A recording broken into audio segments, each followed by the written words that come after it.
Shalom saudara yang dikasih Tuhan, selamat pagi, salam ketemu lagi di One Way Ministry. Kali ini kita akan belajar firman Tuhan tentang kebahagiaan lagi ya saudara yang dikasih Tuhan. Memang ini akan menjadi berkat yang luar biasa, karena nggak tahu ini kok masih disuruh membahas tentang kebahagiaan ya, 3 seri ini ya. Kemarin cinta dan kebahagiaan, terus kebahagiaan di dalam roh, dan saat ini juga membahas tentang kebahagiaan juga ya. Bapa, di dalam nama Yesus kami mengucap syukur dan terima kasih pada pagi hari ini. Biarlah kuasa firman-Mu terus bekerja menjadi rema-rema bagi tubuh kami, untuk menjadi kami pelaku firman di dalam tuntunan kuasa Roh Kudus-Mu. Di dalam nama Yesus kami siap mendengar kuasa firman-Mu dan memelihara firman-Mu untuk berjalan dan bertindak hati-hati sesuai yang Kau firmankan. Apa yang kami kerjakan akan mengalami keberhasilan dan keberuntungan. Terima kasih Bapa, terima kasih Yesus, terima kasih Roh Kudus. Dalam nama Yesus kami berdoa, haleluya, amin. Saudara yang dikasihi Tuhan, memang kebahagiaan itu adalah sesuatu hal yang dicari-cari oleh manusia ya. Tetapi Tuhan katakan memang kebahagiaan itu ada 2 hal ya. 2 hal, yang pertama yaitu masalah kebahagiaan yang dari batin, yang dari dalam, dan yang kedua adalah kebahagiaan yang semu, yang dari luar, yang dari hawa nafsu, daging kita ya. Jadi kita mengalami kebahagiaan itu karena faktor hal-hal yang di luar. Contohnya kita punya mobil, kita punya rumah, punya istri yang setia, punya anak yang menurut, dan setiap ketemu dengan teman-teman itu semuanya enjoy dan happy, semuanya begitu ya saudara yang dikasih Tuhan. Nah itu yang membuat kita itu kadang-kadang merasa bahagia. Tapi ternyata kebahagiaan yang secara daging seperti itu, pada saat kita merayakannya, kita bisa bertemu, bisa menikmati apa yang kita pakai ya, keuangan, mana yang enggak memiliki kekurangan dan sebagainya. Pada saat kita memakainya itu kita merasa bahagia, kita merasa senang. Tapi setelah uang habis, terus mobil enggak punya, rumah dijual, istri melakukan hal-hal yang negatif, terus anak-anak jadi nakal, itu terus kebahagiaan kita hilang. Nah itulah namanya kebahagiaan hawa nafsu daging yang tidak kekal saudara. Nah saya ingin mengajarkan hidup bahagia tetapi yang iso ajek, iso kekal di dalam hidup, di dalam diri kita itu. Ya itu sebetulnya gampang saudara. Kebahagiaan, kenyamanan, dan semua yang baik-baik dan indah-indah itu cuma ada di dalam Allah saudara. Cuma ada di dalam Allah lah. Allah itu siapa? Pada mulanya adalah firman, firman itu bersama-sama dengan Allah, dan firman itu adalah Allah. Jadi kalau kita menuruti firman itu sama dengan menuruti Allah saudara. Ayo baca firman setiap hari ya, setiap waktu. Jadi supaya kita tahu rambu-rambu kebahagiaan, rambu-rambu kebahagiaan yang sejati di dalam hidup kita. Pada saat kita menjadi orang-orang yang benar, orang-orang yang menurut, itu sebenarnya kita bahagia saudara. Makanya gini, pada saat kita melakukan kesalahan, mesti nggak mau. Contohnya anak nggak nurut ya, ya pokoknya intinya melakukan kesalahan lah. Semua manusia itu kalau melakukan kesalahan pasti nggak mau. Intinya pada dasarnya semua mesti jengkel istilahnya. Kalau gitu ngopo yo, mau ikut dunia ini kok dadi ngene gitu ya. Nah itu yang membuat kita nggak bahagia saudara. Sebetulnya sudah sadar, manusia itu sudah sadar dan tahu bahwa kesalahan itu tidak berjalan di dalam kebenaran. Itu pasti membuat kita jengkel, membuat anyel ya. Siapapun, apalagi kalau orang lain yang berbuat berdampak ke kita, kita yang nggak ngerti apa-apa, terus malah kita yang menerima imbasnya.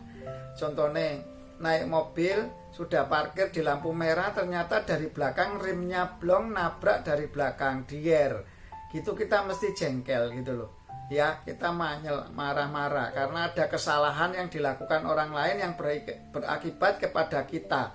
Nah itulah yang membuat kita kadang-kadang kebahagiaan itu berkurang karena faktor luar, maksudnya karena faktor orang lain saudara.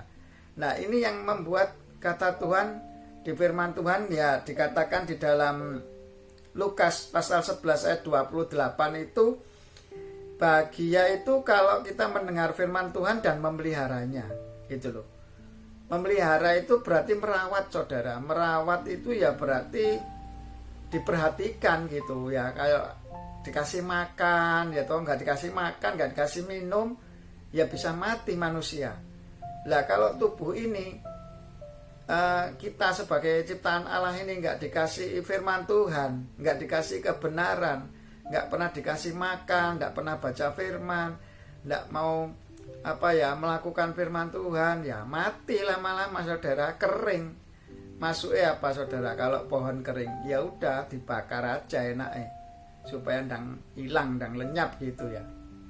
Nah, makanya saudara yang dikasih Tuhan, ayo belajar bahagia secara Tuhan, bukan berdasarkan faktor fisik yang luar gitu ya. Karena gini, saudara, pada saat kita ditabrak terus kita tidak melakukan firman Tuhan dan kita marah-marah sama orang yang menabrak kita, itu sebetulnya kita sudah di dalam kedagingan, di dalam hawa nafsu.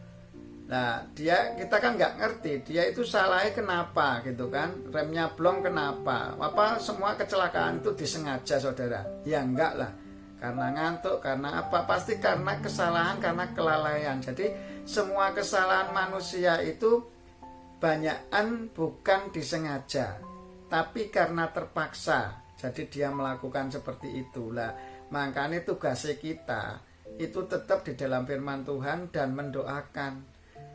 Kalau Tuhan ajarkan sama saya, orang-orang yang berbuat dosa terus mencelakai kita, umpamanya merugikan kita, itu adalah orang-orang yang sakit, saudara.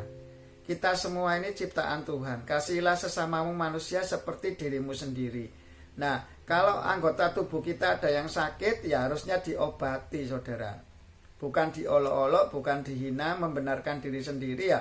Mamanya kita luka, wah ya borok itu nanti kita malah tujes-tujes sama pisau ya, malah nggak sembuh, malah lukanya parah.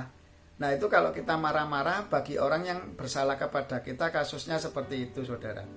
Nah kemudian ada ayat firman Tuhan juga mengatakan bahwa nek kamu tidak bisa mengampuni kesalahan orang, maka dosamu juga tidak bisa diampuni oleh Bapa, saudara. Nah itu, lah mau yang mana, saudara? Ngampuni itu gampang kalau mau, tapi kalau sudah tinggi hati, merasa bahwa dirinya benar dan merasa egonya tinggi dan tidak mau merendahkan diri di hadapan Tuhan, menjadi pelayan Tuhan, menjadi pelaku firman, ya banyakan seperti itu, saudara. Akhirnya kita jatuh dalam berbagai macam pencobaan. Ayo, kebahagiaan yang sejati itu adalah mendengar firman Tuhan, mendengar kebenaran dan dipelihara. Dipelihara itu dirawat. Kalau mamane tanaman itu ya dikasih tanah yang baik, disirami, dikasih pupuk, ya udah diperhatikan pertumbuhannya gimana, seperti apa, begitu ya. Kalau di keimanan kita ya berakar, bertumbuh dan berbuah. Kalau berbuah itu menghasilkan, menyenangkan orang lain, tapi kita menderita, saudara. Itu namanya berbuah seperti itu. Contoh buah-buah yang kita makan, dia itu tidak menikmati kebahagiaan, tambah sakit semua, saudara. Kita makan, masuk di dalam perut, diolah terus dibuang di jamban. Posisinya tidak enak tok, saudara. Pada saat kita menjadi buah dalam kehidupan ini bermanfaat bagi sesama, itu memang seperti itu. Tapi kita bisa menyenangkan orang lain, mengasihi sesama seperti diri kita sendiri. Ya itulah Tuhan ajarkan kepada kita tentang kebahagiaan yang sejati. Ya, makanya begini, saudara, kalau ingin mendengar dan memelihara firman Tuhan itu, saya ibaratkan itu kalau orang mau lari lompat jauh. Lari lompat jauh itu mereka akan mundur sejauh mungkin supaya yang dia loncati nanti bisa sejauh mungkin juga. Kalau kita loncatnya dari dekat, ya kita akan hasilnya dari dekat gitu. Nah, bisa juga anak panah. Anak panah itu semakin ditarik ke belakang, lemparan anak panahnya itu nanti bisa semakin jauh. Kalau kita cuma pendek tok, nariknya pendek srit gitu ya, nanti jaraknya pendek. Nah, keimanan kita di hadapan Tuhan seperti itu. Kalau firman Tuhan itu tidak kita pelihara, dan kita tidak pelihara cuma mendengar tok, tidak kita pelihara. Pelihara itu lebih dalam, saudara. Pelihara itu ngerti, berakar, bertumbuh dan berbuah itu harus mengerti. Jadi harus dipikirkan sampai dalam, saudara. Harus pikirkan sampai jauh seperti anak panah itu. Nanti bisa jauh. Nanti keimanan kita itu bisa bermanfaat bagi orang banyak, semakin banyak, saudara. Semakin jauh itu maksudnya semakin banyak orang-orang yang kita layani dan semakin banyak orang-orang yang diberkati karena kita. Nah, itu makanya harus dalam. Firman Tuhannya harus dalam. Dipelihara itu dengan sempurna dalam pertolongan Roh Kudus. Kalau dalam daging tidak bisa, saudara. Makanya ayo saudara yang dikasihi Tuhan, sekarang hiduplah dalam tuntunan firman Tuhan. Jalani rambu-rambu ini step by step, saudara. Apa yang kita bisa itu yang kita jalankan, ya. Makanya ayo jangan gentar hatimu, jangan risau hatimu. Bersama Tuhan pasti bisa. Kebahagiaan itu akan ada di dalam setiap kehidupan kita. Karena pada saat kita mendengar dan memelihara firman itu, Roh Kudus akan tuntun kita berjalan di dalam rohnya dan bermanfaat bagi sesama. Tetapi kalau pada saat kita melihat keadaan dan daging kita sudah mulai dikuasai hawa nafsu kita bisa berbuat dosa lagi. Makanya jangan hidup tergantung keputusan itu tergantung keadaan. Jangan keputusan yang kita ambil dalam setiap saat itu, setiap waktu, tanya sama firman Tuhan. Firman Tuhan ada enggak yang mengatakan demikian? Oleh ada orang yang bersalah sama kita harus seperti apa, harus seperti apa. Nah itu, saudara. Sebetulnya gampang, sederhana firman Tuhan, tinggal kita mau taat pada kebenaran. Padahal hidup benar itu enak mesti, saudara. Anak kita kalau sekolah salah, nilainya jelek, mesti kita dimarahi. Ngono gak iso, kudune kan garap sing bener gitu. Masa garap sing salah. Nah, padahal diri kita itu manusia seringannya begitu, saudara. Senengannya garap sing salah-salah malahan. Padahal nilainya 0 ya kalau salah ya, saudara.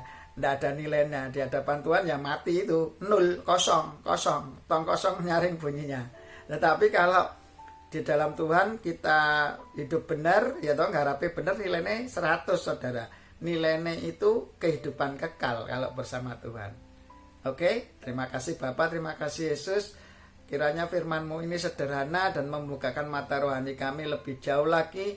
Roh Kudus, tuntun setiap pendengar-pendengar firman-Mu, sarana-sarana YouTube ataupun media-media yang lain yang bermanfaat bagi kami untuk menyampaikan firman ini. Engkau berkati, Engkau kasih mereka, beri roh pertobatan, roh pemulihan, roh pembaruan di dalam setiap kehidupan semua pendengar-pendengar firman-Mu dan orang-orang yang bermanfaat untuk memberitakan firman ini di dalam kasih dan anugerah-Mu. Kami yakin tuntunan Roh Kudus-Mu terus bekerja mulai hari ini, satu demi satu, pribadi demi pribadi, pendengar-pendengar kuasa firman-Mu saat ini Engkau ubahkan kehidupan mereka menjadi pelaku-pelaku firman yang setia dalam tuntunan Roh Kudus-Mu. Roh Kudus terus bekerja jamah mereka. Karena Engkau Allah yang menciptakan manusia, maka Engkau yang sanggup merubah, mendandani, mengoperasi supaya kami hidup benar di hadapan-Mu dan menjadi berkat bagi sesama. Terima kasih Bapa, terima kasih Yesus, terima kasih Roh Kudus.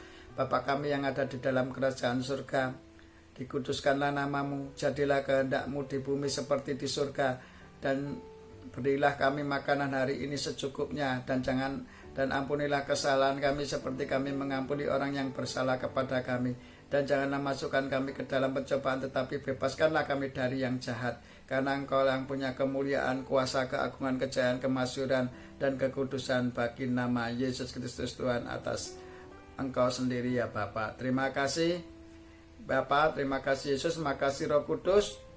Dengan penuh sukacita, bersyukur dan tekun berdoa, kami menjadi umat-umat-Mu yang setia kepadamu, dan kami yakin dan percaya juga bahwa apa yang tak sempat kami pikir, renungan, rancangan atas firman kami sudah Engkau sediakan bagi kami.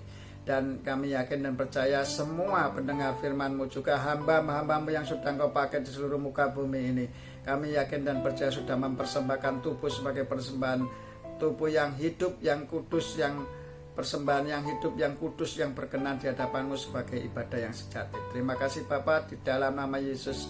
Haleluya. Amin. Saudara, nanti dalam sesi selanjutnya, ya sesi ke-20 tentang kasihnya, seri ke-20 akan berbicara doa yang penuh kuasa, saudara. Ya, itulah jawaban nanti kita sebagai anak-anak Tuhan. Nantikan sesi-sesi berikutnya, kuasa firman Tuhan bekerja membuat kita semakin cinta sama Tuhan. Haleluya, amin.